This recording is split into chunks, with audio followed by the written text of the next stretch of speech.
Welcome back. Let's do question 1.4. The matric class of a certain high school had to vote for the chairperson of the RCL. The scatter plot below shows the IQ of the 10 learners who received the most votes and the number of votes that they received. Before the election, the popularity of these 10 learners was established and a popularity score out of 100 was assigned to each. The popularity scores and the number of votes of the same 10 learners who received the most votes are shown in the table below. Predict the number of votes that a learner with a popularity score of 72 will receive. So 72 is the popularity score, which is x. And then we managed to get the equation of the least squares regression line.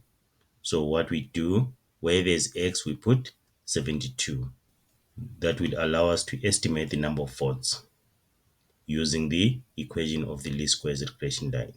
So we just substitute there. Y is equal to, this is question 1.4.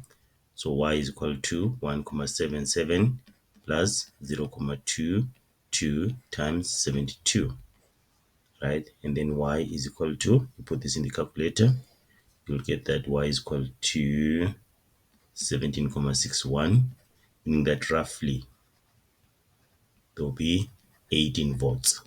Can only be a whole number. So if the popularity score is 72, the learner may have 18 votes.